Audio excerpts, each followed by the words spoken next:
¿Qué tal, gente? Bienvenidos a un nuevo programa de Achora. Tu causa. Por supuesto, fuertes aplausos. Muchísimas gracias a todas las personas que verán esta transmisión. Y estamos muy contentos de poder estar con ustedes en un día muy, pero que muy importante, miércoles 15 de octubre del año 2025, día, por supuesto, que han convocado una marcha nacional donde se han sumado muchos gremios y muchos grupos políticos. Y, por supuesto, me encanta comentar todo esto, por supuesto, con la inteligentísima Dani. ¿Qué tal, Dani? ¿Cómo estás? Estar bien, Mirko, espero que tú también. Como dijiste, hoy han sido convocadas las marchas en contra del gobierno de José Gerí. Sin embargo, hay que recordar que estas marchas fueron convocadas antes de que sucediera el tema de la vacancia contra Dina Boluarte. Originalmente, esta iba a ser una marcha a continuación del paro de transportistas por el tema de las extorsiones que nos apremian a todos los peruanos todos los días, y cada vez se viene agravando más la situación. Y pues, una vez vacada Dina Boluarte, estas marchas se han convertido, además, una consigna adicional es el rechazo hacia José Gerí. Entonces, nada, sobre eso vamos a discutir hoy día, entre otros temas, porque también ha asumido un nuevo gabinete después de tantos días de esperar, creo que han sido unos 5 días a la espera. Ya José Gerí ha convocado a un nuevo gabinete y ha juramentado un nuevo gabinete, un nuevo premier, y pues a propósito de eso hemos convocado a nuestro invitado. A ver, Mirko, no sé si puedes hacer una breve introducción sobre nuestro invitado, que de hecho lo hemos convocado. A ver, yo me estoy adelantando un poquito. No, dale, está bien, la mujer siempre por delante. No, yo me emociono, a ver. Lo hemos convocado justamente a nuestro invitado, que ya hemos anunciado, que es Juan Cheput. ¿Por qué hemos convocado a nuestro invitado? Porque él es una persona que que tiene conocimiento de causa sobre lo que sucede en estos días. Estamos teniendo una especie de déjà vu, ¿no? De lo que podría, no sabemos si es que va a ser completamente un déjà vu, pero podría ser un déjà vu de lo que sucedió en el 2020, cuando Manuel Merino asumió la presidencia interina. Y pues Juan Cheput en ese momento fue convocado para ser ministro, ¿no? Entonces, sobre eso vamos a hablar todo. ¿Qué tal, Juan? ¿Cómo estás? Por supuesto, fuertes aplausos para el señor Juan. Gracias. ¿Cómo estás, Daniela? Un placer conversar con ambos. Encantados de poder tenerlo, sobre todo el día de hoy, que es un día bastante importante, una marcha que, como bien dijo Dani, había sido convocada antes de la asunción de Gerí y todo lo que pasó con Dina Boluarte, y que uno de los colectivos principales que ha convocado esta marcha, que es el colectivo Generación Z, ha pedido el nombre de 3 congresistas, lo cual a nosotros nos ha extrañado bastante porque el colectivo Generación Z se marca como no es de izquierda ni como derecha, pero sin embargo el nombre de 3 congresistas que ponen son de centroizquierda e izquierda, lo cual a nosotros nos parece sorprendente y un poco incoherente. No sé qué le parece esta petición de poner estas 3 congresistas con una marcada agenda Bueno, que ideológica. son Flor Pablo, Susel Paredes Y o Ruth Luque, ¿no? Esas son las 3 elegidas pues, tal vez nos puedes comentar tu opinión sobre, porque lo hemos repetido acá varias veces en el programa, que para mí fue nefasto la situación de una vez que Merino asume la presidencia interina. Hubieron estas marchas, ¿no? En contra suyo, además, en realidad, más que nada a favor de Vizcarra. Y luego una minoría del Congreso decidió que solamente ellos podían votar para elegir al nuevo presidente del Congreso que luego asumiera. Entonces, qué es lo que este colectivo, o quienes están detrás de este colectivo, qué es lo que quieren lograr, ¿no? Claro, y eso demuestra que hay manipulación política.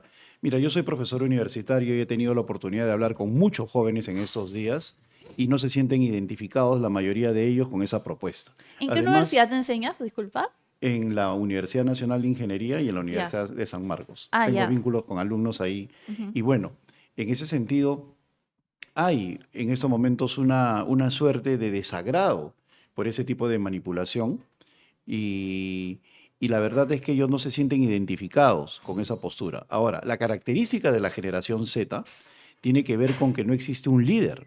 No existen liderazgos claros, son liderazgos colectivos que empujan algún tipo de idea o suscriben algún tipo de propuesta y se manifiestan colectivamente. Entonces, decir queremos este tipo de acción específica, que salgan estas personas y coloquen a las otras, no va con la característica esencial de la generación Z. Por otro lado, uno de los elementos que a ellos más les interesa es la lucha contra la corrupción.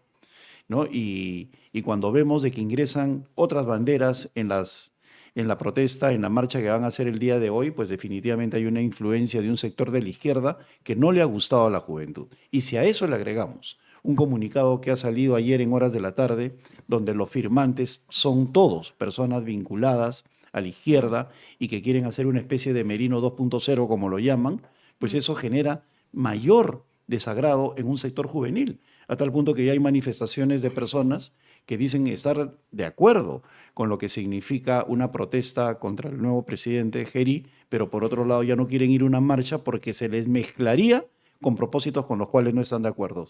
Elevar a categoría de líderes de esta marcha a la izquierda. En ese sentido, yo creo que ha desinflado un poco el propósito inicial de la misma, ¿no? Sí, hemos visto a personajes de la televisión, por ejemplo, María Pía Copelo, Mario Hart, varios influencers que se han bajado de la marcha porque alegan que se ha politizado y es evidente, ¿no? Si pones el nombre de 3 congresistas con una clara agenda ideológica, por supuesto que hay gente que no está de acuerdo con las ideas de esas personas y se baja, ¿no? Porque antes la marcha era por la inacción del Estado contra la seguridad y creo que era perfectamente legítimo, ¿no?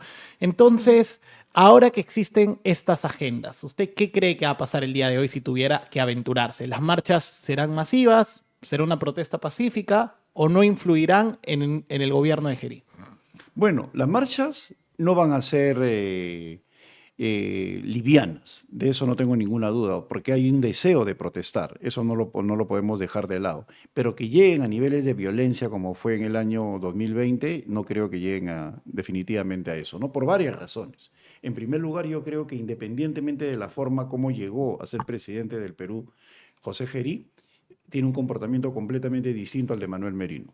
¿En qué sentido? En el sentido de que es comunicador, de que está haciendo cosas. Uno de los problemas que tuvo Manuel Merino y Antero Flores Arao fue no salir durante 3 días a dar ni siquiera un mensaje a la nación, y eso varios ministros lo planteábamos, ¿no? En circunstancias como esta, la política es comunicación directa, inmediata, latente, permanente, para que la gente vea de que hay una dirección. Pero si uno dice esperemos el día lunes para manifestarnos, pues generas todas las condiciones en el silencio político para que se levante la gente y diga pues no tenemos rumbo. Eso fue uno de los graves errores que se cometió en ese corto periodo. El otro es que había un liderazgo firme político, ¿no? Que era el de todos aquellos que creían que Vizcarra era una persona que no debió haber sido vacada. No olvidemos que a Vizcarra lo vacan no por asuntos vinculados a la gestión de la pandemia, que todavía se desconocían muchos de ellos, sino que se le vaca por asuntos vinculados a su gobierno regional, ¿no? Y por otro lado, él comete la torpeza de insultar en el hemiciclo, al llamarlos ladrones, a los parlamentarios, ¿no? Gente con prontuario fue la palabra que utilizó, y obviamente hubo una reacción política que lo vacó. Y por otro lado, ya finalmente, para ver qué características distintas hay, Vizcarra salió con 65% de popularidad y Dina Boluarte con 2%, ¿no? Claro.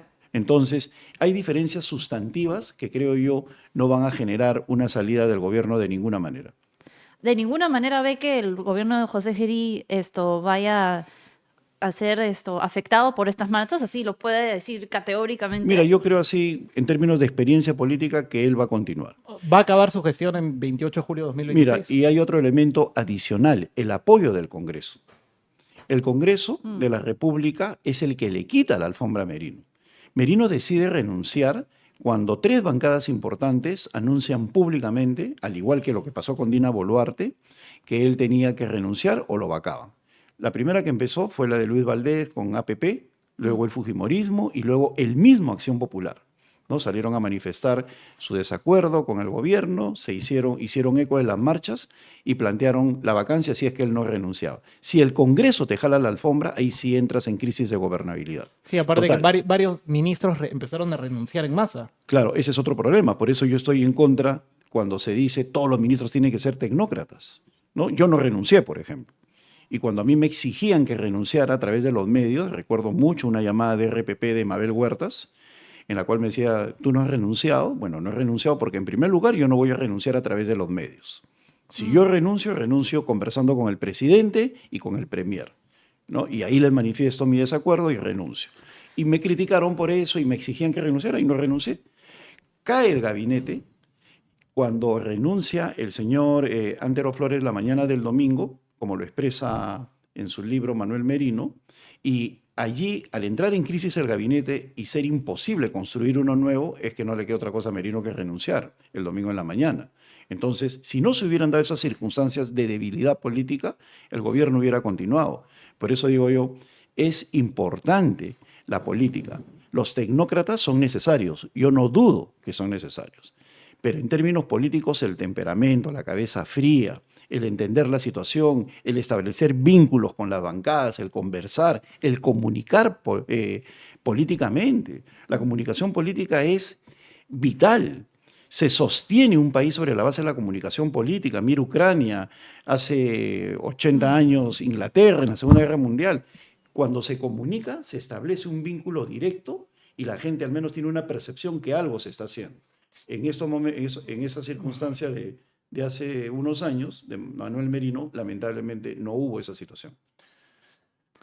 Ahora, lo que hemos visto también con la vacancia de Dina Boluarte es que las bancadas, o sea, si bien teníamos esta...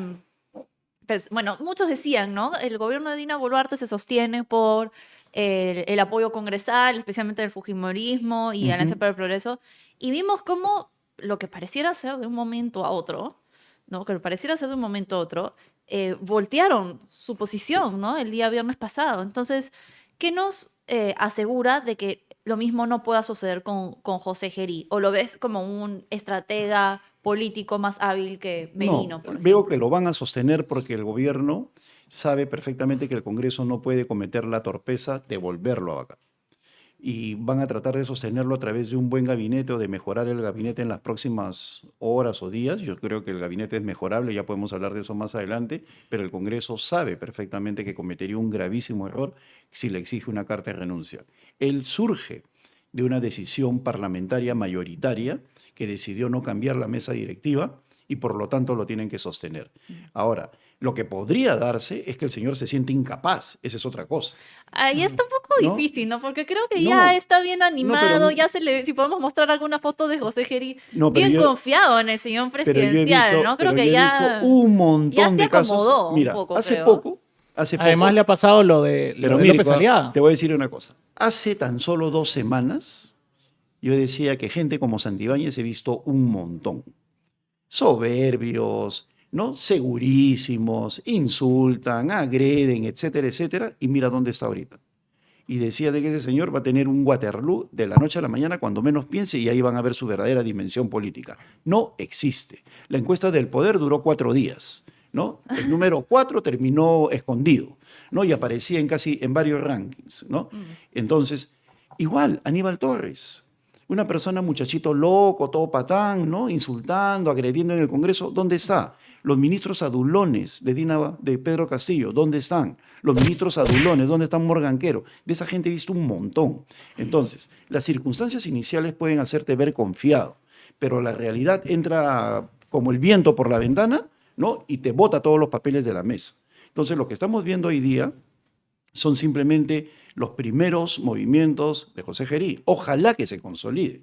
Lo que yo digo es que si las circunstancias se le escapan de las manos, porque él cree que gobernar es papayita, si es que piensa así, está equivocado, en un momento electoral, y no puede controlar la situación, una alternativa es que renuncie. No estoy diciendo va a renunciar. Te digo, el Congreso no lo va a sacar. Él puede ser consciente de sus limitaciones y decir yo no puedo, me voy.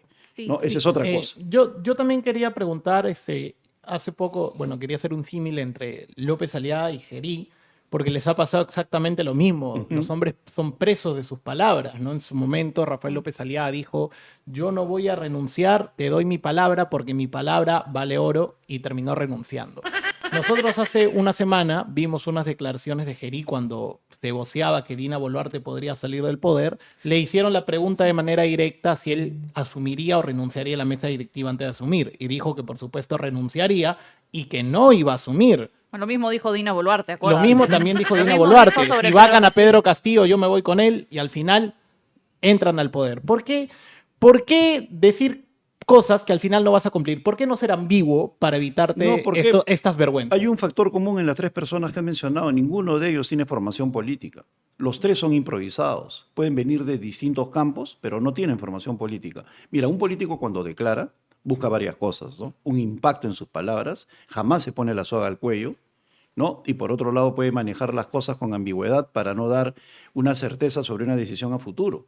Por ejemplo, yo me di cuenta de eso cuando el presidente Geri dice, ningún ministro de Dina Boluarte va a ser mi ministro, ni ningún congresista. En un momento en el cual faltan personas, tú no puedes decir ningún congresista, ¿no? Ni ningún exministro. Él ha podido tener cierta continuidad con algunos sectores, pero él solito se puso la soga al cuello y vio dificultades para conformar el gabinete. Eso demuestra que experiencia política no tiene, ¿no? Y ese es un problema. Y tampoco la tiene Dina Boluarte, que ni siquiera conoce el concepto de legitimidad. Cuando uno le decía, construye legitimidad, ¿qué respondía? No entendía. ¿Por qué? Porque ella cree que uno puede navegar con 0%. Y yo recuerdo mucho y permanentemente lo cuento, una anécdota que yo tengo cuando era un ministro joven y me entusiasmé con el rebote en las encuestas de Alejandro Toledo en julio del 2004. Alejandro tenía 7%. Y hay un paro que fracasa rotundamente el 14 de julio, impulsado por el APRA. ¿14 de julio de qué año? Del año 2004. 2004. Ya, o sea, Alejandro Toledo ya estaba en el gobierno. Por eso te digo, Alejandro tenía 7%. Ya. Y en ese momento, con ese paro, se buscaba que llegara a niveles ínfimos para poder vacarlo. Lo impulsaba el APRA. Ese paro se dio, no sé si estoy bien con la línea del tiempo, o sea, esa caída en la aprobación de Toledo fue por lo del escándalo con Saraí, con claro, su hija en parte con eso. No reconocida. Así es, estaba en pleno apogeo de ese escándalo y por otro lado habían cuestionamientos sobre un comportamiento personal que ahora se pasan por alto. ¿Y qué fue lo que pasó? La desesperación del APRA llegó a tal nivel que Alan García se hizo famoso en ese paro, bueno, famoso no, sino se recuerda ese paro porque Alan García le metió una patada a un ciudadano por la espalda, sí, ¿no? Pero el paro fue un fracaso, por eso la desesperación del presidente García. Entonces Alejandro Toledo pasó de 7 a 14, ¿no? 12, 14. Y yo recuerdo una conversación con Carlos Ferrero en esa época y con Valentín Paniagua, en la cual le digo, bueno, ya estamos bien, ya estamos en 12%, estamos saliendo del hoyo. ¿Y qué me respondieron ambos? Mira, con menos de 15% ni el chofer te hace caso.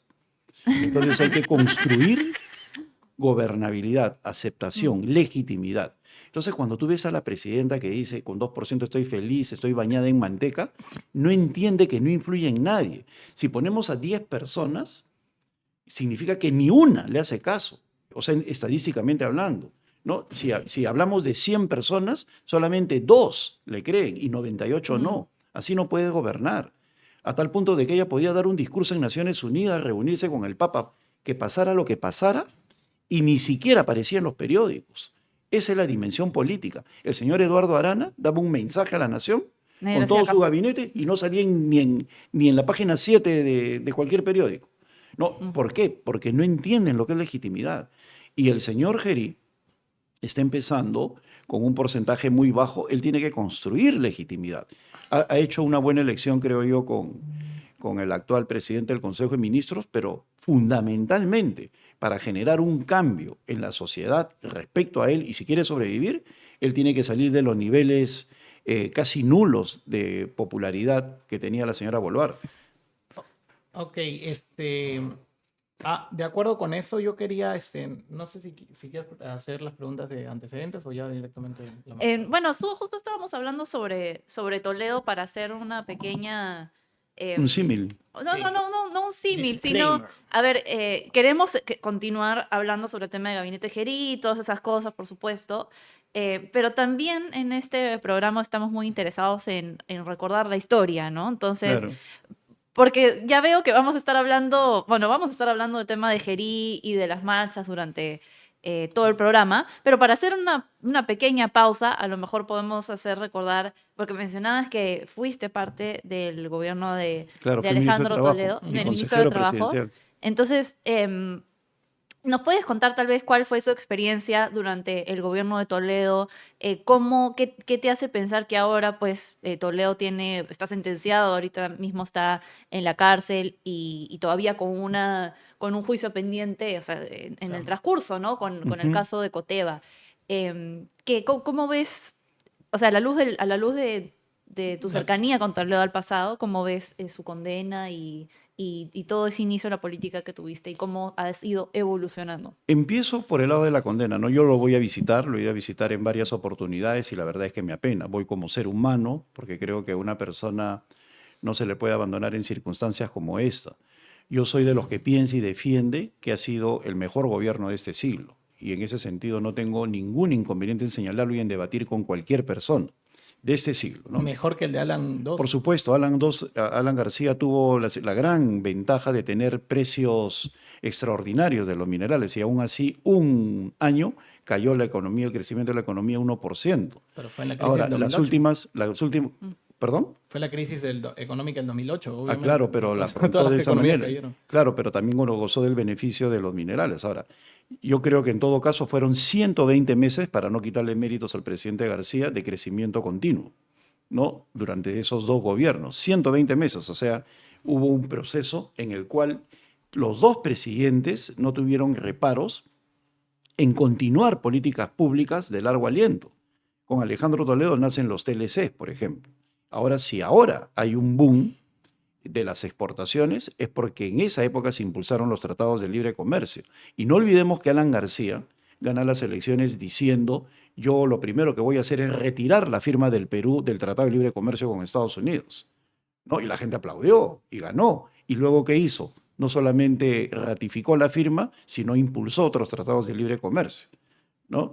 Entonces, creo yo que ambos gobiernos, el de Alejandro Toledo y el de Alan García, en diferentes proporciones, tuvieron el gran mérito de tener la habilidad de rodearse de equipos de primer nivel en el ámbito ministerial, ¿no? Con grandes presidentes del Consejo de Ministros, ¿no? Y que supieron sortear varias crisis y ambos enfrentaron oposiciones fuertes.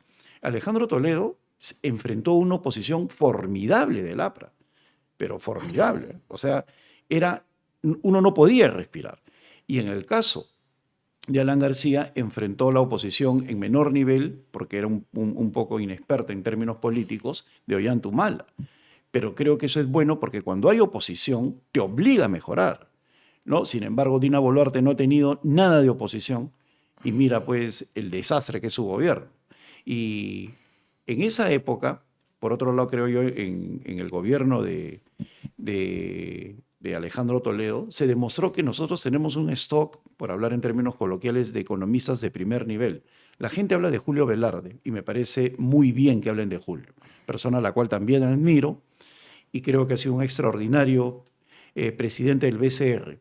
Pero en el Perú hay grandes economistas. Los 5 años de Alejandro Toledo estuvo primero Richard Webb y luego Oscar Dancourt al frente del BCR y también se manejó todo de manera excelente. Y ahorita si decide no seguir adelante Julio Velarde al frente del BCR, tú tienes a Luis Carranza, a Juan José Martams, ¿no? A Alonso Segura, ¿no? Hay un montón de economistas. Yo creo que hay una generación de economistas de primer nivel que garantizarían que la economía siga manejándose en cuerdas separadas con la política. ¿Y dónde surge todo eso? Surge durante el gobierno de Alberto Fujimori y se consolida ya en democracia en el gobierno de Alejandro Toledo, que tuvo ese mérito de trabajar la economía independientemente de las situaciones políticas. No entró en el populismo. Y doy algunos ejemplos, ¿eh? Si tú tienes baja popularidad en estos días, en estos últimos años, ¿qué es lo que hace el Congreso y qué es lo que hace Dina Boluarte? Aumento de sueldo, concesiones, una serie de cosas a sectores sindicales, ¿no? El tema de los maestros. No hay caja, pero sin embargo hay que aumentarle a los pensionistas. Los rescates a Petroperú. Los rescates a Petroperú. Sin embargo, eso no se hizo con Alejandro Toledo teniendo baja popularidad. Es decir, en lugar de eso, consolidó la economía nacional cuando elimina la famosa célula viva, el decreto la ley 2530, que significaba de que todos los trabajadores públicos en el retiro ganaban igual que los trabajadores públicos en activo, que es lo que se pretende hacer con los profesores en estos momentos, ¿no? A través de este proyecto que ha observado Dina Boluarte. Y se eliminó eso. Una secretaria jubilada ganaba 6.000, 7.000 soles lo que ganaba y igual en todo el aparato del Estado. Y, para eso hay que tener coraje, ¿no? Político. Dina Boluarte fue un desastre. Sí, Dina Boluarte fue un desastre, pero tampoco Alejandro Toledo fue, si bien rescatamos el tema de los TLCs, lo que nos dicen los índices internacionales, en especial el Heritage Foundation, nos muestra que las libertades económicas retrocedieron en el Perú. O sea, no podemos hablar... ¿Qué tipo de libertades económicas, por ejemplo? Es un índice de varias, ¿no? Libertad financiera, tamaño del Estado, libertad fiscal. Sí, libertad laboral, libertad financiera, libertad económica. Podemos acercarle el índice para que lo vea, ¿no? Vemos que durante el gobierno de Alejandro Toledo retrocedió. Es más, tengo un video colgado en las redes de Somos Libres sobre eso, sin decir, digamos, los actos de corrupción vinculados. O sea, si bien, por ejemplo, son importantes los proyectos de infraestructura, digamos, la manera en la cual se hizo la carretera interoceánica con los aportes, bueno, con las vinculaciones con Odebrecht, de todas maneras es extremadamente cuestionable y le valió, digamos, ahora le vale años de cárcel a No, mira, yo creo que fueron Toledo. Y también el caso Ecoteva, ¿no? Que por todo supuesto. y ya reconoció además por eso, cuando por el empecé, mismo Maiman por que eso dice les dije, que llevó ¿no? el dinero al extranjero. Independientemente de los actos de corrupción, hablemos de la gestión pública, ¿no? Y yo creo que en el caso de Alberto Fujimori, como no tenía ningún tipo de oposición, él podía haber liberalizado una serie de conceptos, pero llegó al otro extremo, ¿no? Entonces tú tienes que buscar una gobernabilidad. Y esa gobernabilidad, inclusive esos extremos que se dieron durante el gobierno de Alberto Fujimori fueron corregidos. Y si eso significa un índice en términos de libertad económica para ese modo de interpretar la economía, para otro modo de interpretar la economía. Es un modo objetivo, porque, digamos, le podemos mostrar el índice, digamos, mi memoria tampoco, no me he convertido aún en la inteligencia artificial, pero este índice mide varios aspectos, ¿no? Entonces, podemos hacer una comparación entre gobierno a gobierno. Claro. Entonces, por eso mismo me gustaría que me precisaras uno para poder... Porque hablar en términos así de adverbios, varios, muchos, no. Precísame uno y te podré responder. Lo vamos buscando mientras que hacemos es que lo dijimos, es presión tributaria, tamaño del Estado, seguridad jurídica. Y bueno, el tamaño del Estado no creció, eso te lo aseguro.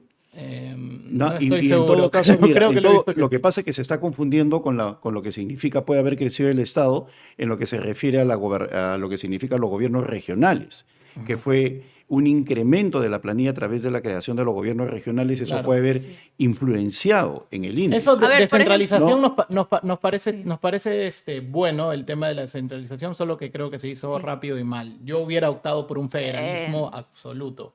Bueno, claro, yo como liberal, ¿no? por supuesto, Claro. ¿no? Un federalismo absoluto, ¿no? Donde cada región incluso pudiera crear su propia moneda, así liberal. Tenemos acá tengo los componentes del índice de libertad económica del Heritage Foundation, brevemente para luego pasar a otros temas. Hice un cálculo, ¿no? Del cambio del 2001 al 2006 en diferentes componentes, ¿no? En el componente de derecho de propiedad, un retroceso en el 20% en este índice. Libertad para invertir, retroceso de 20%. Gasto de gobierno, retroceso en 17%. O sea, que aumentó. Integridad gubernamental, retroceso 11%. Y luego tenemos los índices positivos, ¿sí?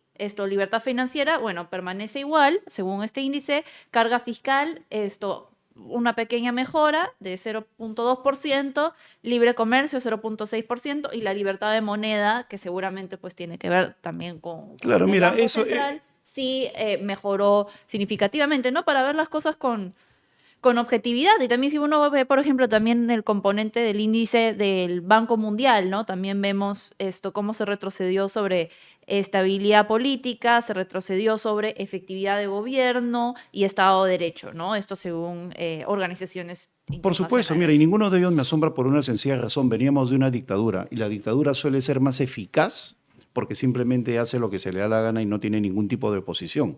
El señor Alberto Fujimori, si tú te oponías, te metía a la cárcel o te hacía la vida imposible. No había una mayor oposición. Nadie va No, pero lo que te digo es de que es lo mismo que pasó entre Pinochet y cuando surgen los gobiernos de la concertación chilena. En el ejercicio comparativo, cuando entra el socialismo en Chile, se dice hemos retrocedido. ¿Pero por qué? Porque Pinochet, por un úcase, decía que se haga todo y simplemente te olvidabas de los aspectos sociales. Entonces, no hay retroceso. ¿Puedes precisar eso? No, creo que no lo entendimos. Que igual había una comparación cuando sale Pinochet hay una transición chilena y empieza el gobierno de Aylwin, se dice que mediocre el gobierno de Aylwin, ¿no? O sea, estamos hablando de un gobierno que ya no es tan eficaz como era antes. Y no es que no sea eficaz, sino que las dictaduras aparentan ser más eficaces porque simplemente no tienen que oponerse a nadie. Cuando llegan los gobiernos democráticos y en transición surgen este tipo de confrontaciones, ¿no? Estadísticas, como consecuencia de que en democracia todo es más difícil. En democracia tienes que convencer, en democracia tienes que enfrentarte a una oposición, en democracia tienes que ceder, en democracia tienes que partir de una serie de cosas, entre ellas la negociación política, para poder tener gobernabilidad. Entonces, en el fondo, estos indicadores, siendo así pequeños, al final han permitido tener una estabilidad. El Perú fue estable en esos 12 primeros años y no podemos reducir lo que significa un gobierno exitoso en materia económica a indicadores estadísticos, porque es mucho más compleja la política. El problema del Perú empieza en términos de desarticulación del Estado, en realidad en el año 2016, con nuestra fragmentación. Sí, justo queríamos andar en eso también, porque las discusiones político-económicas las tenemos para más adelante en realidad. Pero podríamos seguir hablando de eso. No, sí, pero para tocar un poco más el tema de actualidad, porque la gente seguro lo va a pedir, muchos partidarios de la marcha de hoy contra Gerí alegan que quieren hacer, como usted bien lo mencionó, un Merino 2.0. ¿Usted cree que Gerí es un golpista, como en su momento lo acusaron a Manuel Merino? Le pusieron de golpista para arriba e incluso hay gente que todavía le sigue diciendo golpista. Ejemplo, Pedro Cateriano, que hace poco sacó un tuit diciéndole golpista. Es que él dice que durante el momento en el cual Gerí no tenía gabinete, no podía estar haciendo acciones de gobierno, ¿no? Pero no había visto lo de golpista, aunque pues Mira, ahí sí verdaderamente hay una confusión tremenda en el país. Realmente, inclusive a nivel de comunicadores, ¿no? Hemos sido un puñado de personas, yo no lo he catalogado de golpista a Gerí, pero sí he dicho de que no había ministros desde la madrugada del 10.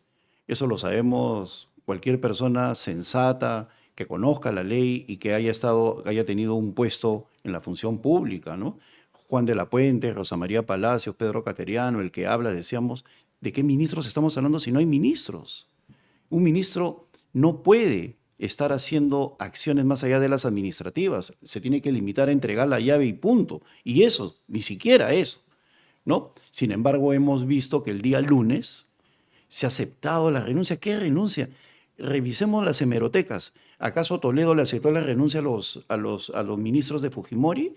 ¿Acaso Alan García le aceptó la renuncia a los ministros de Toledo? ¿Acaso Ollantumala le aceptó la renuncia a los ministros de Alan García? Nada de eso pasa, porque el gobierno terminó en la madrugada del día viernes. Claro, entonces, cuando se comunica, ya, ahora sí oficialmente no hay gabinete, ahora oficialmente acaban de renunciar, pero ¿quién renuncia ante el siguiente gobierno?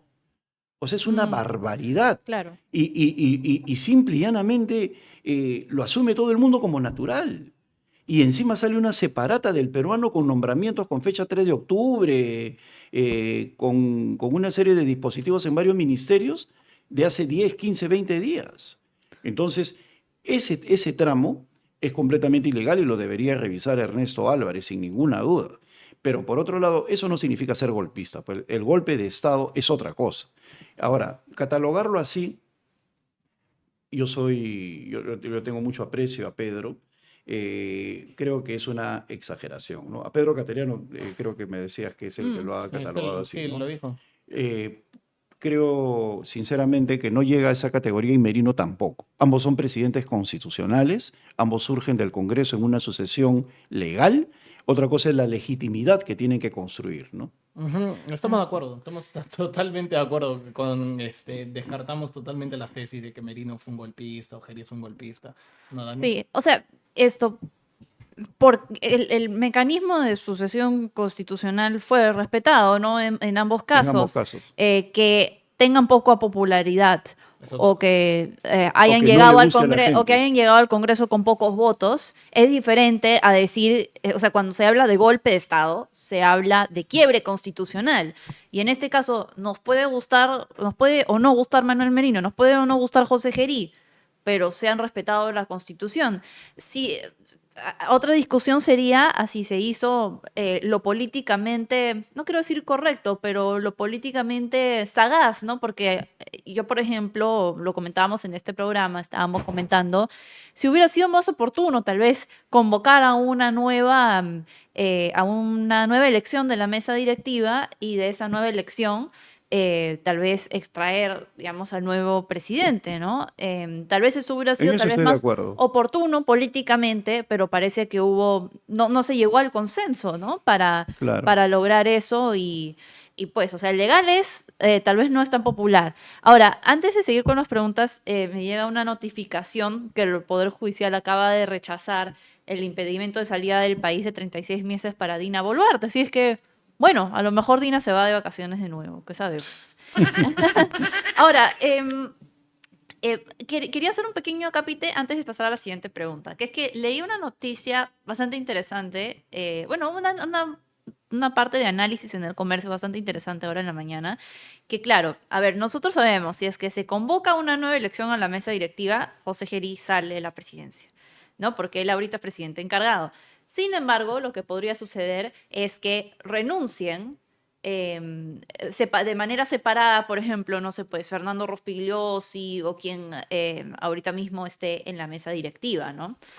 Me pareció interesante porque no sé si lo ve como un escenario factible, porque Fuerza Popular en su momento dijo que ellos no querían integrar la mesa directiva en este nuevo periodo, ¿no? Lo dijeron, no sé si se acuerda, el día viernes, cuando dijeron que apoyaban la vacancia de Dina Boluarte, dijeron, pero nosotros no vamos a ni presidir, ni buscar la presidencia interina, ni buscar presidir la mesa directiva.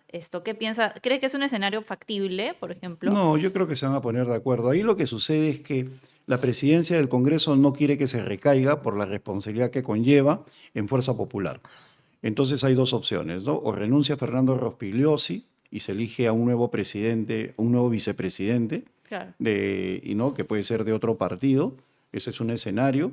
Y el otro es que continúe y se entienda que es vicepresidente del Congreso, ¿no? Porque pero piensa políticamente sobre Fuerza Popular, ¿no? Ningún gran partido quiere asumir la mesa directiva porque saben que les puede pasar lo que le pasó a Sagasti, ¿no? Que su presidencia destruyó electoralmente al Partido Morado. A pesar que él salía todos los días a decir, no, yo no soy del Partido Morado. Bueno, la gente habló en las urnas, ¿no? Claro, pero mira, y hay situaciones distintas que eso tienen también un fue símil, pero mira eso también fue por Julio Guzmán, ¿no? En el año 2000 se eligió como presidente a Valentín Paniagua porque efectivamente el partido, en este caso Perú Posible, que tenía la primera opción electoral, no quería asumir la presidencia del Perú, que le tocaba a Carlos Ferrero, porque era el personaje más potable, más aceptable, y se decidió optar por alguien que fuera absolutamente independiente de los apetitos electorales, y fue Valentín Paniagua.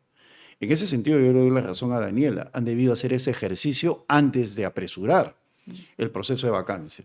Inclusive, ellos han tenido la oportunidad de decir, siguiendo el reglamento, que una de las dos opciones, de que la presidenta tiene entre 3 y 10 días para presentarse. El Parlamento es el que decide y dice, en el 5.º día se presenta para defenderse, en el 4.º día, pero optaron por la parte reglamentaria que dice que con 104 votos te olvidas de ese rango de tiempo. O sea, aceleraron todo. Sí. Y al acelerar todo, tienen problemas para la conformación del gabinete, no se dan cuenta de los problemas que va a significar la presencia de Gerí. Ahora Gerí, desde el momento que tiene ministros vinculados a APP u otro partido, pues simplemente la contaminación los alcanza por extensión, es decir, no saben qué hacer, ¿no? En esas circunstancias yo creo que ellos tienen que asumir la consecuencia de sus responsabilidades y ya no echar más gasolina al fuego. Pretender hacer una modificación en términos de la mesa directiva ahora es generar más desconcierto. En el cortísimo plazo tiene que presentarse el gabinete. Se tiene que empezar a discutir toda la ley de presupuesto al Congreso. El gabinete tiene que presentarse para el voto de confianza. Ya está avanzando el tema presupuestal, ¿no? Y reformular con lo que eso significa la mesa directiva, yo creo que es un despropósito, ¿no? O sea, ya lo que tiene que haber es mayor calma, que estén con cabeza más fría y que asuman las consecuencias de sus actos. En cierta medida, Gerí ha mantenido cierta distancia de lo que son los partidos para la conformación de ese gabinete, y yo creo que allí con eso deberían contentarse, ¿no? Ok, y ahora me gustaría preguntar sobre todo por algunas personas, bueno, los colectivos que hemos mencionado que están marchando el día de hoy. ¿Cuál es su opinión? Porque acá voy a hacer el símil porque creo que son los mismos jóvenes, o en su gran mayoría. ¿Qué opina de la generación Z, o el colectivo Generación Z, y de la generación Bicentenario, que en su momento hizo caer al gobierno Manuel Merino? ¿Ves símiles en estas generaciones? ¿Es la misma, solo que más madura, o es un grupo totalmente nuevo? Yo creo que hay muchos nuevos.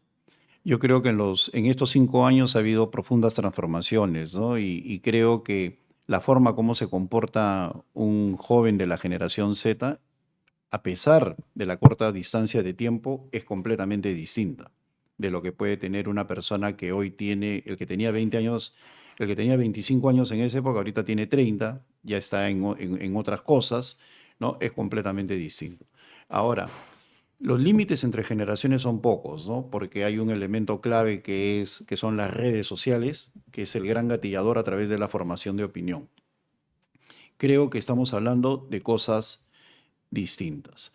Creo que la generación Z actual más obedece a sus propios códigos, inclusive la forma como se representa. Antes eran banderas partidarias, hoy día es la calavera, ¿no?, de un videojuego, la que los une como simbología. Mientras para los otros le preocupa la seguridad económica o la inseguridad ciudadana, para ellos le preocupa la corrupción, todas las revueltas que ha habido en Croacia, en Indonesia, en diversos lugares del mundo en los últimos 6 meses han sido motivadas por corrupción, no por otra cosa. Entonces son banderas completamente distintas. Y por otro lado, eso no han analizado los oportunistas que quieren colgarse de ese movimiento. Martín Vizcarra, los firmantes del comunicado, ¿no?, que son varios, gastaríamos el tiempo en mencionarlos, pero que todos son vinculados a la izquierda, no se dan cuenta que es una generación que no tiene líderes visibles. Y es una generación que inclusive los puede rechazar, o peor aún, de repente, como no quieren identificarse con ellos, no van, porque ya antes, recuerden cuántas marchas han fracasado, porque estos mismos firmantes del comunicado se han querido colgar y las han convocado. Y lo que dicen, vas tú, ya no voy, ¿no? Entonces, no es que los rechacen, los rechazan repudiando, es otro estilo. Ya no asisten, porque no los ven como suyos, no los ven como pares. ¿Cree que esta falta de liderazgo de la marcha del día de hoy es parecida a la situación o diferente a la del 2020? Porque, claro, si bien hubieron algunas personas que se dice que asusaron esas marchas en el 2020, habían varias caras, ¿no? Dentro de las cuales algunas pues terminaron luego estando en la presidencia, ¿no? Entonces, ¿cree que se trata de en términos de liderazgo, algo completamente distinto a lo del 2020? Sí, porque mira, inclusive los componentes de los marchantes o de las personas que protestan, mientras hoy estamos circunscritos a lo que es la juventud, hace un tiempo teníamos nosotros, porque yo estaba en el gobierno de Manuel Merino, teníamos al frente medios de comunicación transmitiendo a las 24 horas, los empresarios pidiendo que renuncie, el Congreso, es decir, fue mucho más amplio. O sea, son fenómenos completamente distintos. Hoy día tú lees el periódico y ves dentro de los comentarios a líderes gremiales diciendo que el gabinete es correcto, que les parece que hay que darle una oportunidad, cosa que no sucedió hace 5 años. Hoy día el movimiento se circunscribe. Pero sí, yo sí vi comentarios bien positivos del gabinete de Merino, ¿no? En especial Antero, ¿no? Bueno, Antero es una persona, bueno, que en ese momento, al igual que ahora vamos a hablar también del gabinete, en ese momento no estaba ligada a alguna fuerza política que estuviera en el Congreso en ese momento. Recuerdo también halagos a Delia Muñoz, ¿no?, que era parte del Ministerio de Justicia. O sea, habían cuadros técnicos también, bueno, creo que era Gastón Rodríguez, Gastón Rodríguez fue ministro. ¿no?, que fue ministro, lo tuvimos acá también. Entonces... Pero mira, la diferencia está en que ya se alaban a los conjuntos ministeriales. Acá se está alabando más al Premier que a las personas que lo integran, ¿no? Hay cuestionamientos contra la ministra de Economía, por ejemplo. Pero a lo que voy es que los gremios fueron los que pidieron con el transcurso de las horas que renunciara Manuel Merino. Principales gerentes generales, ¿no? Presidentes de directorio, algunas empresas salieron a manifestar su oposición a que continuara en el gobierno. Ahora, de que detrás de esas posiciones hay intereses económicos, como luego se ha podido vislumbrar, pero no comprobar, por ejemplo, el temor a que, y eso es producto también de la mala comunicación política, que se dejara que creciera el rumor que se les iba a cobrar lo de reactiva de manera inmediata, ¿no? Cosas de ese tipo, que generan pavor pues, en una economía que todavía no se ha consolidado luego de la pandemia, genera respuestas de los poderes fácticos. Entonces uno tiene que ser muy cuidadoso con lo que plantea políticamente porque se empiezan a unir fuerzas que están en tu contra, ¿no? O sea, ser muy excesivo en retomar posiciones de antaño por querer quedar bien te genera pues una respuesta como la que hubo, ¿no? Eso no se está dando hoy. Yo creo que hoy hay una circunstancia de 8 presidentes en un corto lazo de tiempo que le está haciendo un daño a la imagen del Perú terrible.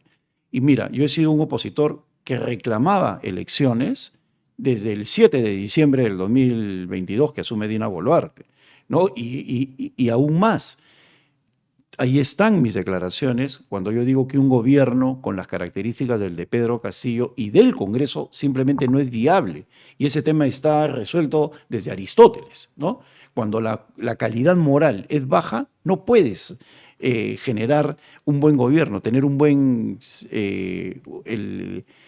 servicio a la sociedad, ¿no? Porque tus intereses son los que mandan, eres muy vulnerable. Y si empieza un conjunto de 65 carpetas fiscales de arranque con Pedro Castillo, es decir, 65 congresistas investigados, ¿no? Él mismo pone a Puca Bellido como primer presidente del Consejo de Ministros, eso no era viable. Estamos viviendo las consecuencias de eso.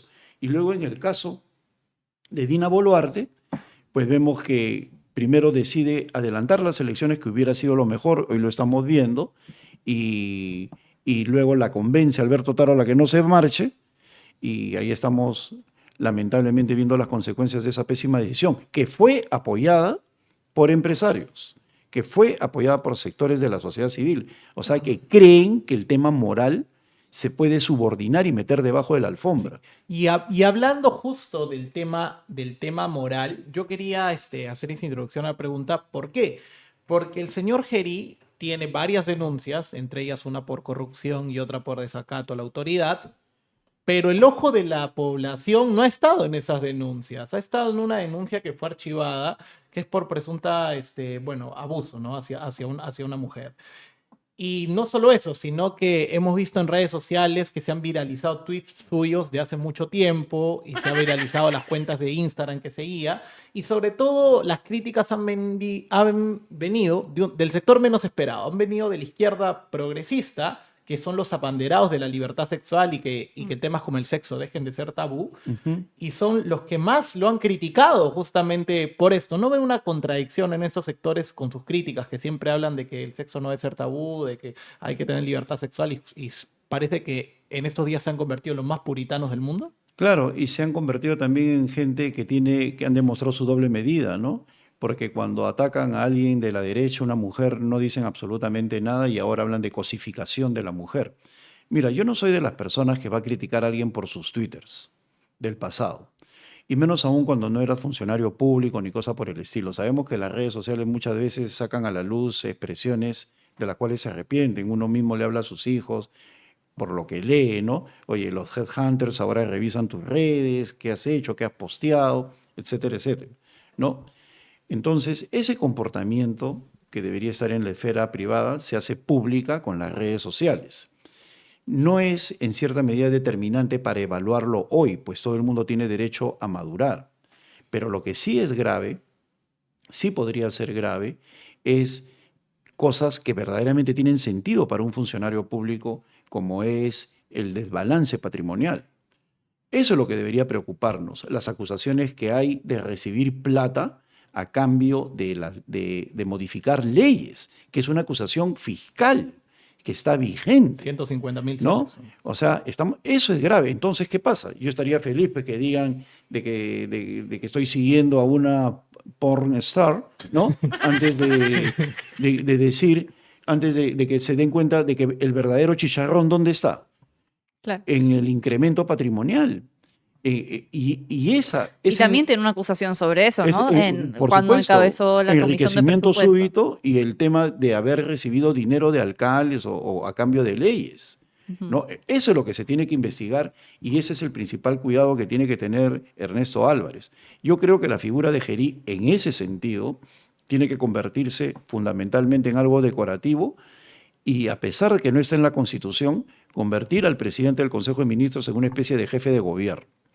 Eso obviamente ya te da unas características de un régimen parlamentario, ¿no? Desde el momento que se convierte en jefe de gobierno, el presidente del Consejo de Ministros, pero es lo que nos queda de acá hasta finalizar este periodo gubernamental, ¿no? ¿Qué implicaría esta figura de jefe de gobierno? Bueno, simplemente como no puedes hacer cambios constitucionales, que el presidente, el que se coloca sobre los hombros al gobierno, es el presidente del Consejo de Ministros, en este caso es Ernesto Álvarez, el que da las órdenes, el que define las políticas públicas, y el señor Gerí simplemente es una suerte de elemento decorativo, ¿no? Y hablando de Ernesto Álvarez, para ya pasar a sus opiniones sobre el gabinete de Gerí, ya que lo hemos tocado aleatoriamente, pero ya para ir de frente, durante estos 5 días escuchamos varios nombres de personas que al parecer Gerí o inclusive Patricia Lee, directamente presidenta de Somos Perú, habrían llamado para ser parte, ¿no? Ser presidente del Consejo de Ministros, ¿no? Se habló, por ejemplo, del expresidente de la Sociedad Nacional de Industrias, Jesús Salazar Nisi, se habló de Felipe Cantuarias. ¿Por qué cree la demora y, en todo caso, qué cree que retrasó tanto la opinión, o sea, llegar, ¿no? a un presidente del Consejo de Ministros? ¿Cómo lo ve, digamos, todo esto? ¿Y a quién cree que llamaron para eso? Bueno, han llamado a varios, efectivamente, y yo creo que ha habido demora en lo que se refiere a conseguirlo porque ha habido rechazos, ¿no? O sea, las circunstancias electorales han hecho que las propuestas iniciales vinculadas a políticos, que era lo que se quería para presidentes del Consejo de Ministros, hayan sido rechazadas por esta circunstancia electoral, ¿no? Y por otro lado, la dificultad también de estar, y esto lo digo con pesar, al lado de una figura que políticamente no representa mucho, como José Gerí. Un político que se respeta sabe perfectamente que una cosa es el servicio a la patria y otra cosa es endosarte a una persona que lamentablemente no tiene mayor peso político, ¿no? Y tienes que evaluar una serie de elementos, ¿no? ¿Qué partidos lo están apoyando? ¿Qué independencia vas a tener para conformar el gabinete? ¿No? Cosas de ese tipo.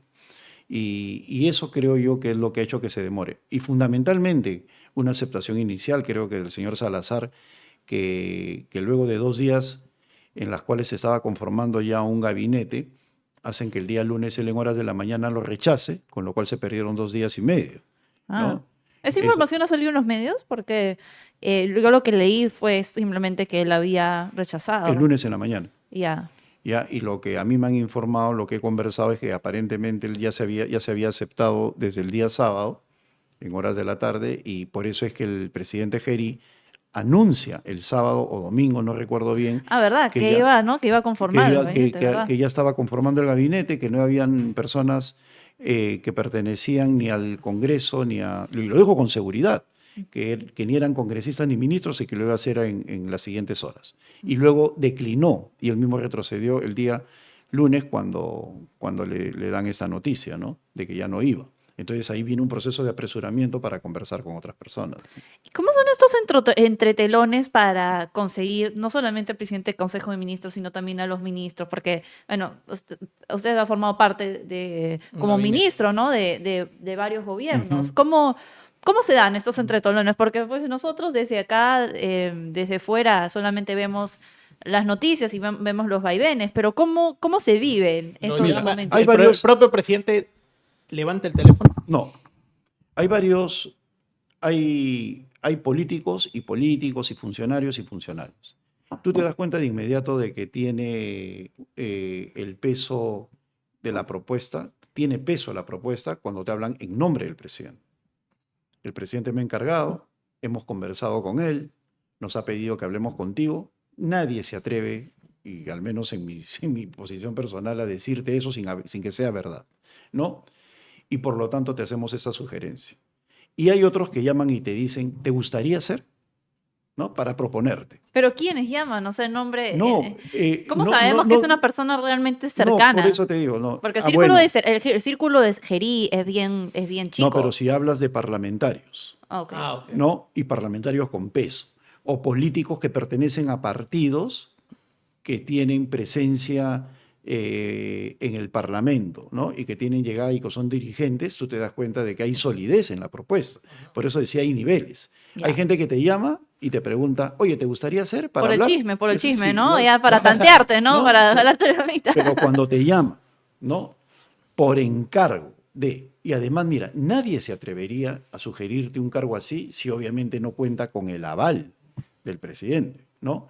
Sea quien sea.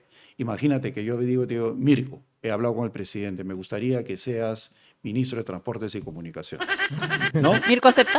No, Mirko te digo, ¿no? O sea, decir, he hablado con el presidente, él está de acuerdo con que te lo diga, ¿no? O sea, tú ves en el lenguaje verbal y personal de que hay solidez, claro, de que va en serio. No se da la circunstancia que el presidente te llama algo que sea excepcional. ¿Y sabes por qué no lo hacen? Porque a un presidente es muy difícil que le digas no. No, ya te está hablando el jefe de Estado, ya es otra cosa, ¿no? Oh, claro. Que no se da, se da, en algunas circunstancias muy especiales. Si a usted lo hubiera llamado el gabinete Gerí, ¿hubiera aceptado? No hubiera aceptado porque hay una circunstancia electoral. Digamos por su participación, tenemos entendido que es bastante cercano al partido de Carlos Álvarez, ¿no? Claro, yo estoy allá con un compromiso con él y sí, ¿cómo te podría decir? Al llamarme, o si me llamaran, como quieras verlo, yo hubiera dicho que no, ¿no? Ya. Porque ahorita con Carlos Álvarez, ¿cuál es su rol dentro de ese partido? Como invitado. Como invitado para diputado, senado. Para el Senado. Para el Senado. Para el Senado. Ya, interesante. Y, ¿Cuándo sabremos más detalles sobre quiénes estarán acompañando a Carlos Álvarez? En noviembre, me puedo imaginar, ¿no? ¿Van a hacer algún anuncio oficial? Hay un gran problema con todos los partidos, que es que lamentablemente, al no haber candidatos firmes, la gente no se quiere comprometer con ninguno de los partidos para que no pase el síndrome Añaños, ¿no? O el síndrome Hernando de Soto. Mucha gente valiosa se inscribió en el partido de Carlos Añaños y luego renunció y se quedaron colgados. Lo mismo sucedió en el partido Progresemos. Llegan por Hernando de Soto y luego se marcha y se quedaron colgados. Entonces, supongamos, en un ejercicio hipotético, que a mí me llaman de Acción Popular, ¿no? Y converso con Alfredo Barnechea o con Vitocho, ¿no? Yo soy muy amigo de Vitocho y me dice, quiero ir contigo, ¿no? Me encantaría que me acompañes al Senado. Yo le acepto y las elecciones primarias la gana Julio Chávez. ¿No? Entonces, ¿en qué quedas? Claro. ¿No? O de lo contrario, en el APRA, Javier Velázquez o Jorge del Castillo, o Enrique... ¿No? Entonces, no, Javier Velázquez está... Carla García está con Javier Velázquez. Javier Velázquez es precandidato presidencial, Jorge del Castillo también ya inscrito, Enrique Valderrama también, y tengo entendido que Hernán Garrido Leca. Entonces, a ti te invita Javier o Jorge y termina ganando Enrique, ¿no?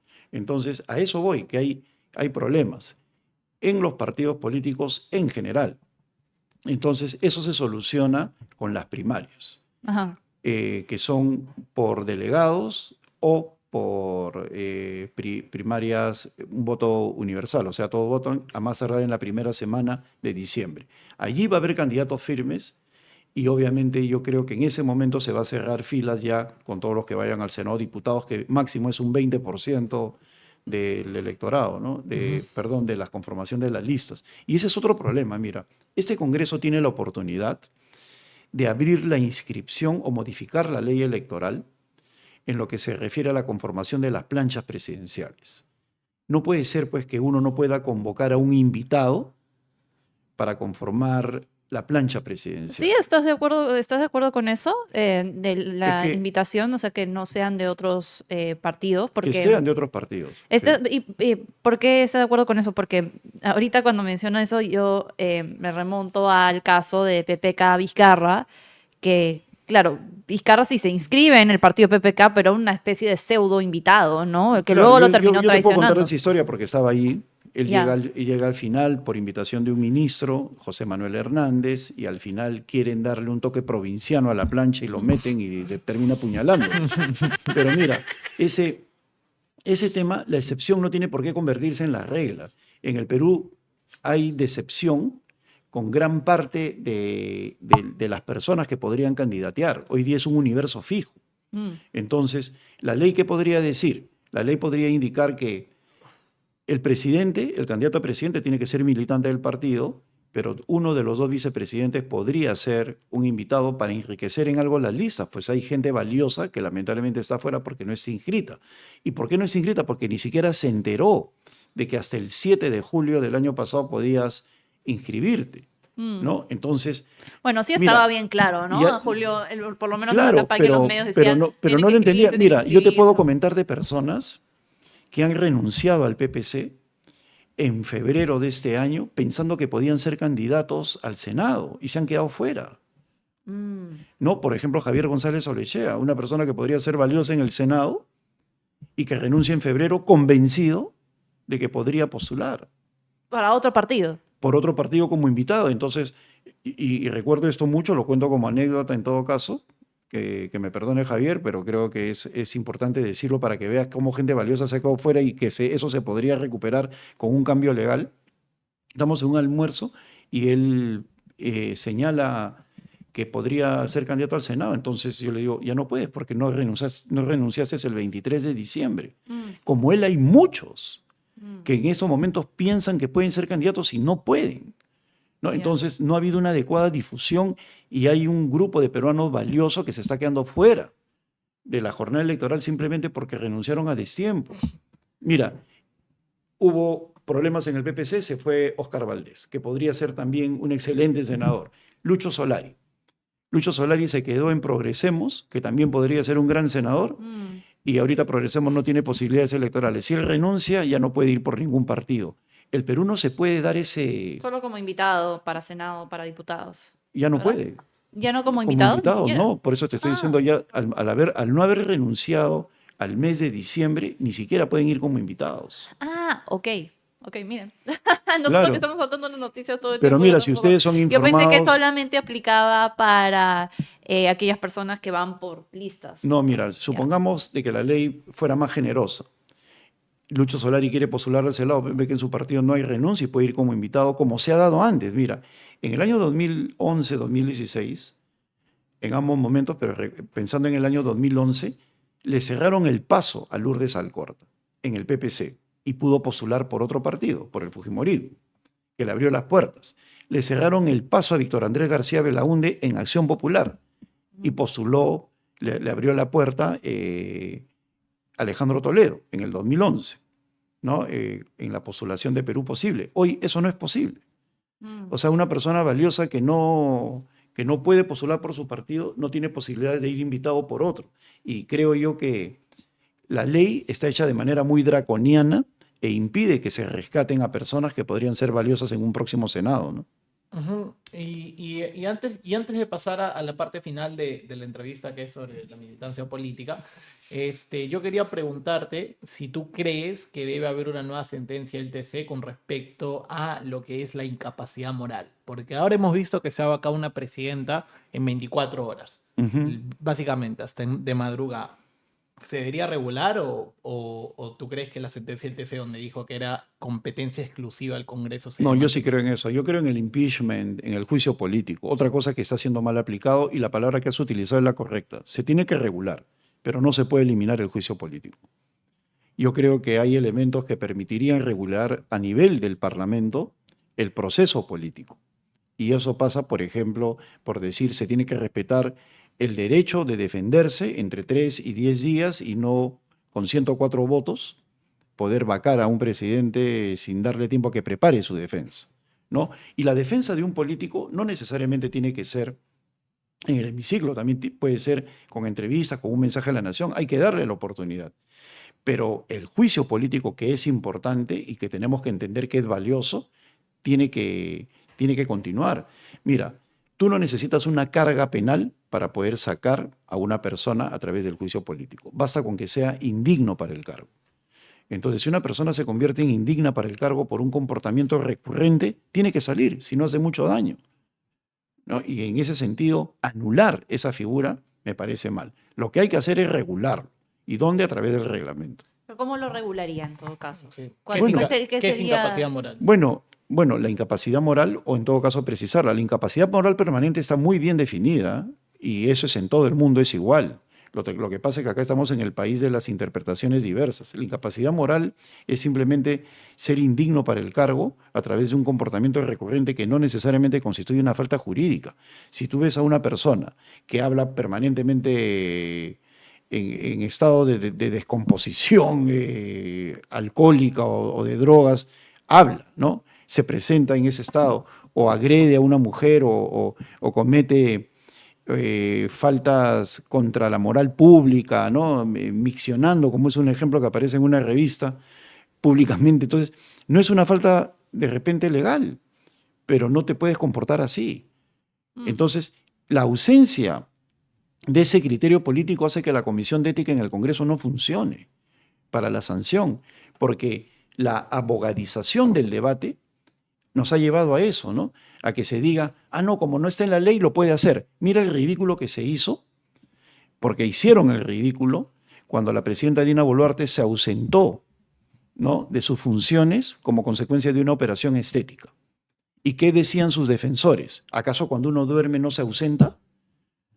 ¿Dónde, en qué parte de...? ¿No? Uno duerme, eso es una siesta bien prolongada, ¿no? Claro, no, pero mira, esa era la defensa. Revisa lo que decían estos constitucionalistas. Sí. Estos constitucionalistas decían, ¿en qué parte de la Constitución dice de que no te tienes que operar, ¿no?, estéticamente? Y ese es fácil de responder. ¿En qué parte de la Constitución dice que no te tienes que pasar la luz roja? ¿No? Entonces, claro, es el criterio básico. Vamos al hecho de que se falta perdonó, su trabajo, uno tiene que decir que está faltando su trabajo. Pero mira, ¿no? Claro, pero mira el nivel bananero al cual se llegó. Se permitió que la presidenta se ausente de su cargo mintiéndole a la nación, mintiéndole al Congreso. O sea, estamos viviendo nosotros las consecuencias de dos elementos. Uno, el tema que tiene que ver con el Congreso propiamente dicho. Dos, la formación de opinión confusa que generan algunos constitucionalistas que deberían hacer disclaimer y decir, me han contratado como defensor del funcionario de turno. Y tres, la descomposición total, que es algo que se tiene que revisar, de que el Estado, el gobierno peruano, le esté pagando a los abogados de personas que están comprometidas con actos de corrupción. Eso ya se convirtió en un gran negocio. Se están formando muchas fortunas en el Perú de estos abogados que defienden a funcionarios de todo tipo, ¿eh? No solamente son los altos funcionarios, un funcionario municipal, quien sea. Entonces, ¿qué pasa? Se dilatan los juicios. ¿Por qué? Porque ya no tienes la presión de que tu juicio termine cuanto antes porque tú lo pagas. Como el juicio demora un montón, ¿no?, y te lo paga el Estado y te da permanentemente ampliaciones, claro, los juicios duran años y tú ves a los abogados penalistas, pues, que están formando grandes fortunas, ¿no? Como inclusive funcionarios que ya han salido del poder, que piden, ¿no?, que los represente o sea, que piden que le paguen, ¿no? Claro, creo que fue el caso de Aníbal Torres o uno ¿de quién? parecido. No, el caso de Santibáñez, mira, el caso de Santibáñez, que inclusive entregó a dedo 5 procesos de 200.000 soles. ¿Y qué decían los abogados? ¿En dónde se paga 200.000 soles por un proceso judicial? Tarifas de 25 o 30.000 soles se convierten en 200.000 por caso. Me recuerda a las conferencias de ALA, ¿no? No, pero por caso. Entonces, eso ya degeneró, ¿no? Está saliendo una fortuna pagándole a los abogados penalistas para que defiendan casos de corrupción, ¿no? Sí. Bueno, ciertamente también tenemos varios de esos casos, pero estamos llegando al final de la entrevista y no queríamos terminarla sin hablar un poco de su experiencia en este nuevo partido político y también, por supuesto, del señor Carlos Álvarez. Lo primero preguntarle es que a nosotros nos parece que de los primeros personas que van en las encuestas, donde sale el señor Carlos Álvarez, por supuesto, junto a otros personajes, no nos queda muy claro cuál es la ideología política de este partido. O sea, la tenemos clara con los demás, pero no entendemos hacia dónde Claro, quieren yo creo ir. que todos, mira, lo que sucede en estos momentos es que tampoco el Jurado Nacional de Elecciones es muy exigente en lo que se refiere a ideología, ¿no? Permite en general una serie de lugares comunes. Entonces, dentro de esos lugares comunes que tú ves en todos los partidos sin excepción, en todos, ¿no? Yo puedo rescatar algunas cosas, ¿no? El respeto a la economía social del mercado, lo que yo defino que defiende una especie de derecha que no ha envejecido, porque hay una derecha que ha envejecido un montón o una derecha senil que no quiere actualizar conceptos que yo creo que se tienen que incorporar en el escenario público, como por ejemplo aspectos vinculados a lo medioambiental, ¿no? Que es algo que se tiene que incorporar más aún en un país con la biodiversidad que tenemos, y luego el papel del Estado, ¿no? En lo cual yo tengo clarísimo que creo en la economía social de mercado, pero creo en los organismos reguladores que en el Perú no funcionan. Sí. Si queremos una sociedad realmente respetuosa de la libertad de mercado, tiene que haber buenos organismos reguladores. Y la capacidad del Estado para intervenir en asuntos cruciales donde la psicología humana te aleja, por ejemplo, el previsional. O sea, el Estado a nivel mundial ingresa en el terreno de la confrontación política o de la decisión política obligándote a ahorrar previsionalmente porque el ser humano, por definición, no quiere hacerlo. Vive de la coyuntura. Entonces, esa incapacidad para intervenir, esa incapacidad para comunicar, para formar opinión, para plantear legislación, es una cuestión que se tiene que recuperar. Y esos tres pilares son los que me han convencido de llegar. Ahora, hay cosas con las cuales... Esos son los pilares que coincide con Carlos Álvarez, porque como bien decía Mirko, a Carlos Álvarez lo hemos escuchado mucho hablar del tema de seguridad y claro, por supuesto es la principal preocupación de los peruanos y el tono de indignación que él tiene hacia el tema de la seguridad lo compartimos. Ahora, no sabemos mucho sobre su postura en lo económico. Estos puntos que usted está diciendo, ¿son puntos de coincidencia que tiene con Carlos Álvarez? No, son puntos que yo he leído del partido, porque a mí lo que son me puntos interesa... que he leído del partido, claro, ¿okay? Pero eso es lo que piensa el señor Carlos Álvarez. No, a eso voy. A mí lo que me interesa es militar. Ya, yo he pertenecido solo a dos partidos en mi vida y los dos han desaparecido por cuestiones electorales, ¿no? Perú Posible y Peruanos por el Cambio. Entonces yo no me he inscrito en ningún partido en ese periodo porque simplemente cuando tomara la decisión es incorporarme al partido.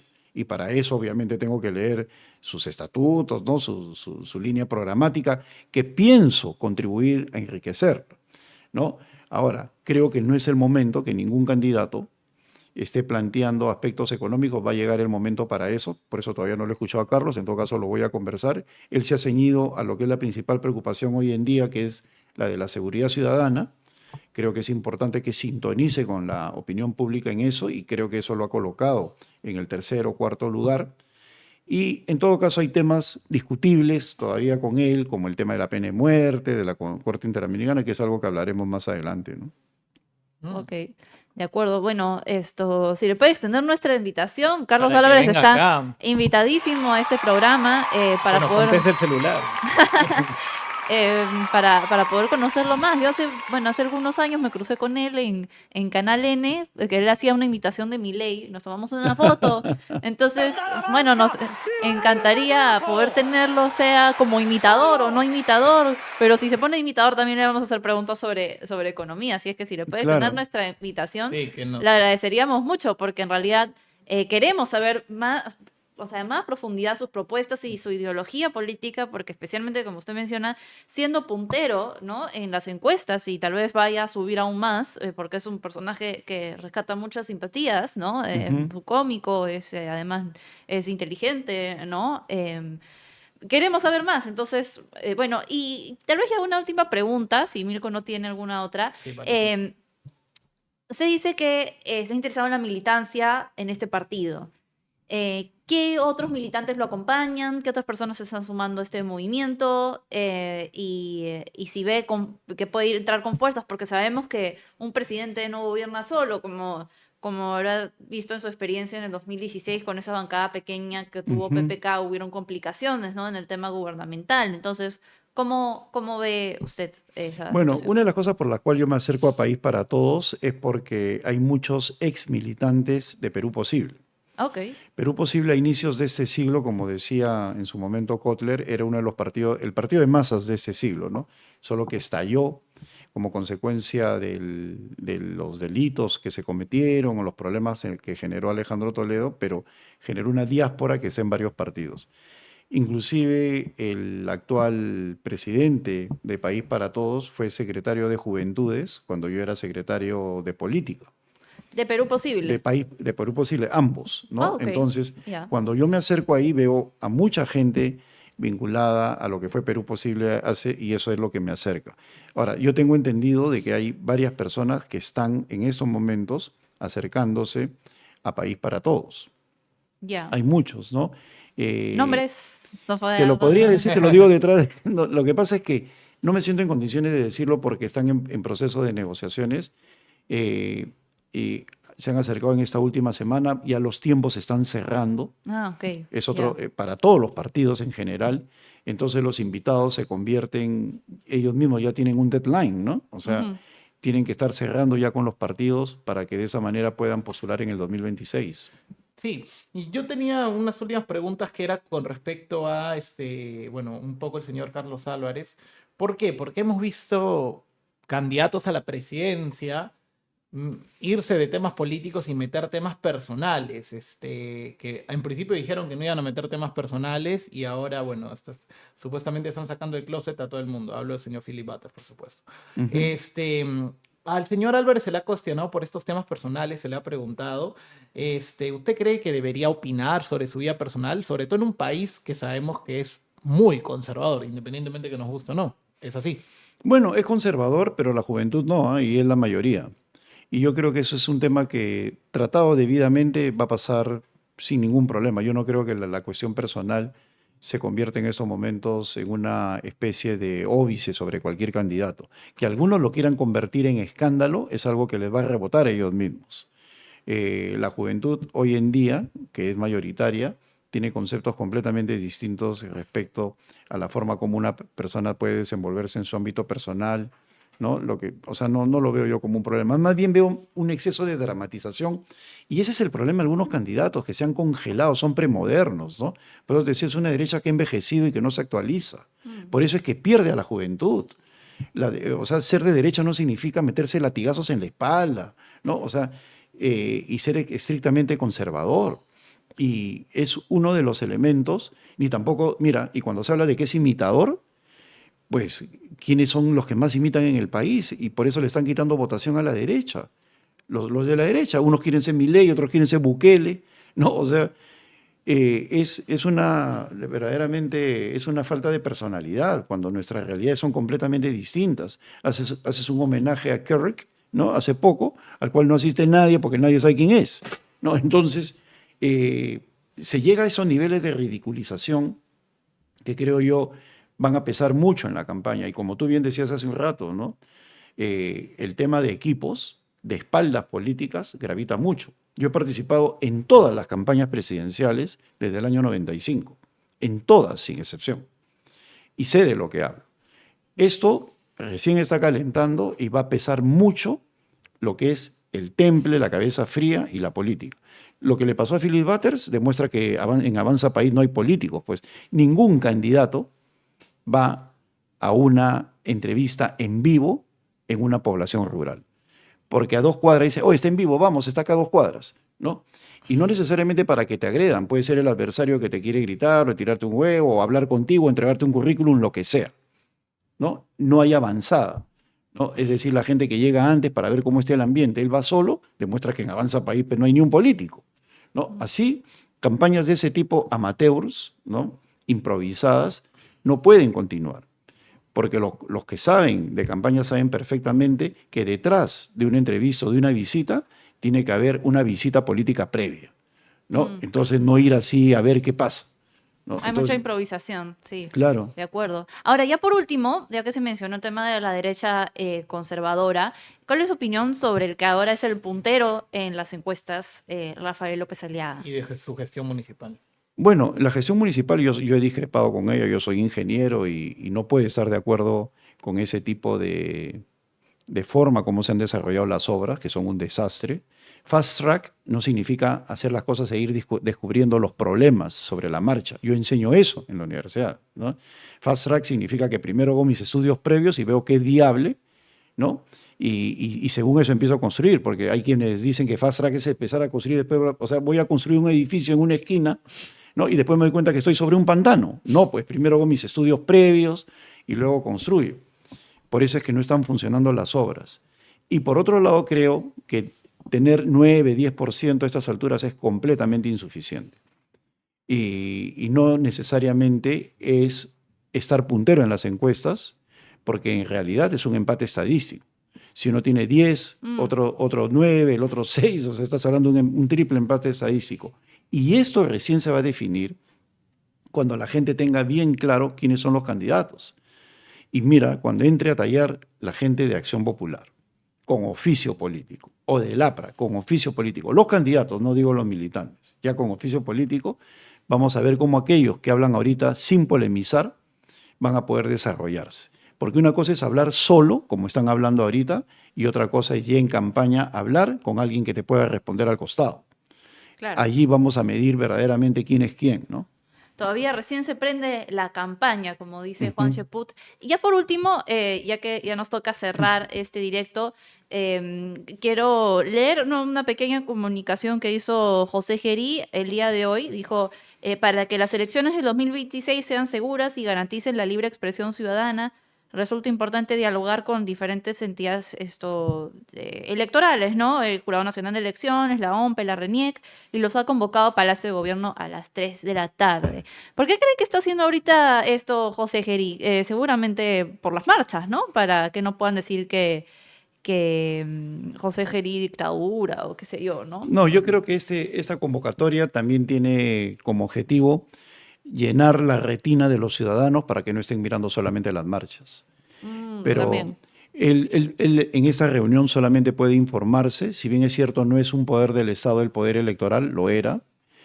Sí, lo máximo que él puede hacer es ser un gran proveedor, ¿no? de recursos para el Jurado Nacional de Elecciones y la OMP y la RENIEC para que puedan desarrollarse adecuadamente, pero él no puede interferir. Sí. Perdón, no leí bien la segunda parte del tuit, este es el domingo, pero igualmente, claro, vale decir, esto me distraje con el anuncio, ¿no? Pero igual, ¿no?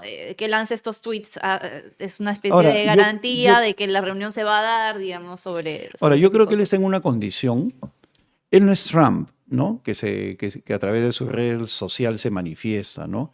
Yo creo que él tiene que desarrollar un pensamiento más allá de Twitter o de X, porque va a pasar lo que le pasó con Francis Allison. Una convocatoria no se hace a través de X, ¿no? Una convocatoria se hace de manera formal, no en la informalidad. Eso está bien para un inicio, pero a un funcionario público no se le convoca por X. Ni tampoco uno se expresa al público a través de X cuando no hay cosas consistentes.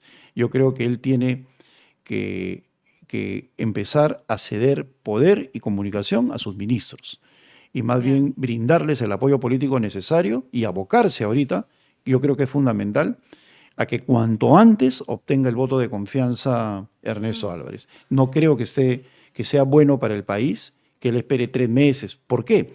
Porque no tiene que plantear grandes reformas, ni que me hagan delegación de facultades. La agenda debe ser 3 temas, nada más. Proceso electoral, transparente y con seguridad para los ciudadanos, la seguridad ciudadana y recuperar la institucionalidad. ¿No? Y si quieres un cuarto, convertirse en un verdadero parachoque de los excesos populistas del Congreso. Punto. Querer hacer una reforma, cosas no le corresponden a ese gabinete. Sí, no hay legitimidad. Pero bueno, hemos llegado al final de esta entrevista. Queremos agradecer a todas las personas que han visto esta entrevista, que ha estado muy buena, con todo el cariño del mundo para ustedes. Hemos tenido algunos problemas para sacarlo como nos hubiera querido, pero ya están por resolverse en unas horas, así que nada, Dani, por favor.